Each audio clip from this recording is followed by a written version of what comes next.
For me, I think the causes of industrial actions in public universities are rooted partly in the education system and also the response of government and society at large. Like I told you, at a university there is a relationship between teachers, students and the parents, and then government. Usually I call it a three-pillar system.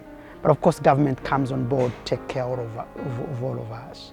We have an education system where the parent is a little bit divorced from the learning and those who aid the learner meaningfully. When I say meaningfully, I want to say that the parent is not involved in the day-to-day learning of the child, and that they are taking assignments, helping the nation to achieve its goals of course, having an able population on which then they can rally to develop. And so in the three-pillar system with government involved, I see absence meaningfully of students, parents, in advancing the well-being of those who teach and function for their children and for the country. And if we all sat together with government, for example, and constantly discuss the challenges that affect our education system, I think then strikes would logically end or would logically reduce, such that we constantly work together to undermine the root causes of these conflicts. And at this point, because we have gone into it a long way, there is extensive dramatization to the extent that we need a radical rethink, or we leave it at this point and we allow civic processes to shape us into the future. And that requires leadership also. And that's where government comes in to constantly facilitate the process. And we can always get there. And again, back to the teachers, who are the teachers, the students, the young people, the parents and their families, the government. We can have other sub players, development partners, civil society. All these have a role to play. But I think the biggest concentration or the biggest act should be put on reorganizing and implementation. We've had a lot of policies in place, and we've not been able to assess them fully to see how the extent to which they have functioned for us, and they have a need for review, or the extent to which they have failed to function and then be replaced because of implementation. Implementation has been really not very good. And so to me, the really biggest act should be on reform and implementation. Reform and implementation, because we have already seen that we have potential as marked sectors that manage we have potential to actually build consensus on what we have to be. But I think we've been at some point dramatized by interests. And these interests can also be internal or external. And this cannot allow us then to implement successfully, and at the end of the day, we lose the point. There has been a lot of dramatization as a result of unregulated salary increments, calling for a salary review board or something.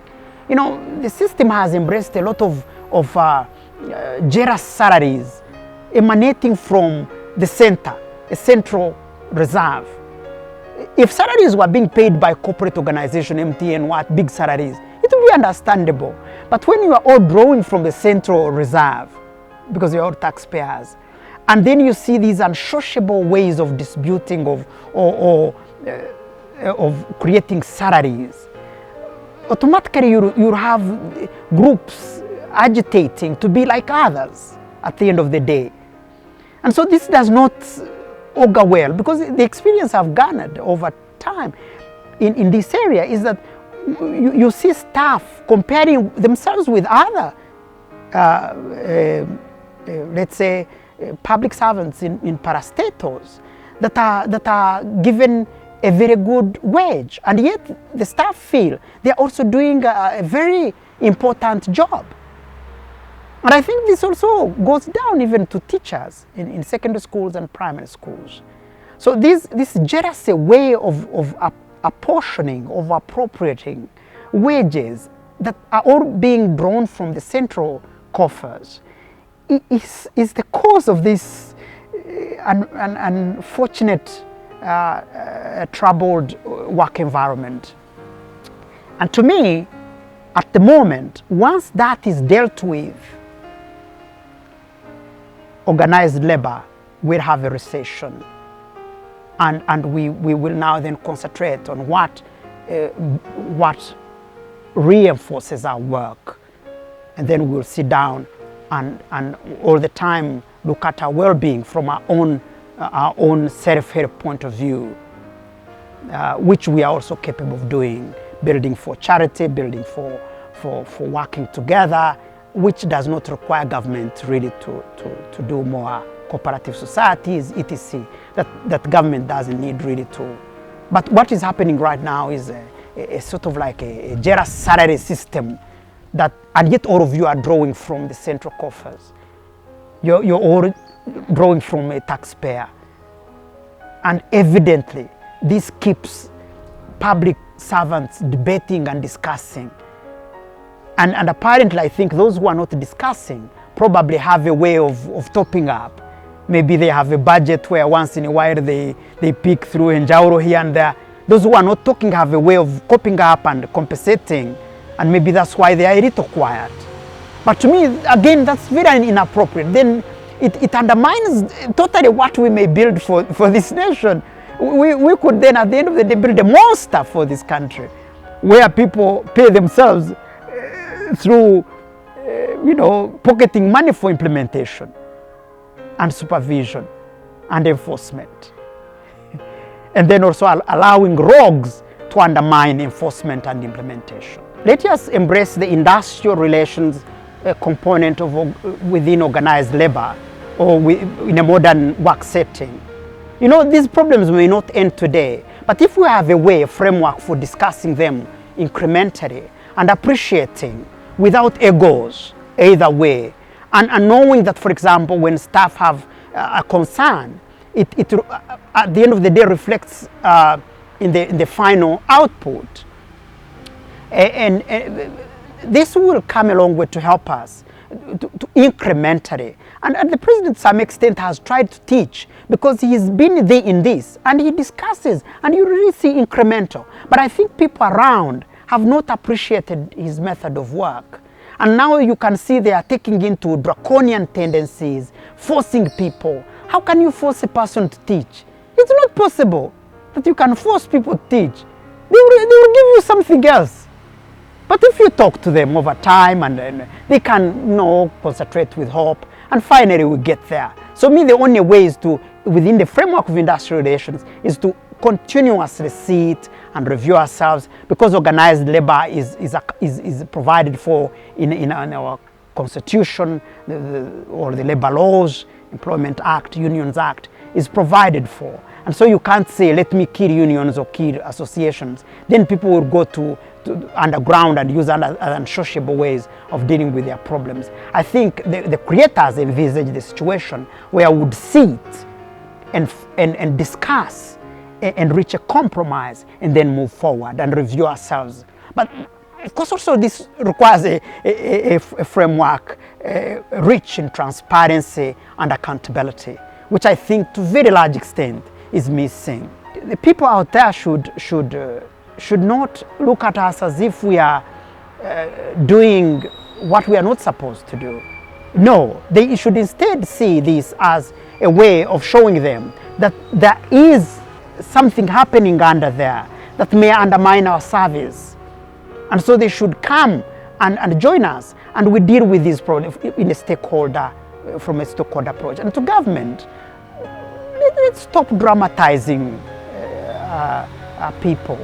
Let's not dramatize. Like what was done last year when we called and kindly, they should have listened to us. Because you see, when you implement a Saturday, which creates an environment of agitation, you will not have sort of then a problem. You will end up blaming leaders, and yet leaders are trying to show you what is happening among people. For us, we are the smoke guys. We are not the fire. The fire is below us. And so when we spend time fighting smoke, we lose the point. We should spend time dealing with the root causes, and maybe fire down there, and we power water on it. And this way, then we will incrementally achieve our objectives together, and avoid calling names and branding people in a way that is counterproductive. So I beg you, viewers and listeners, wherever you are, to understand our problem and to help us, just like from time to time the president has done, because he has, and you see him single-handedly convincing the technocrats to really understand his view of building a strong human resource, human capital. And then they work together to make sure that this problem is no more.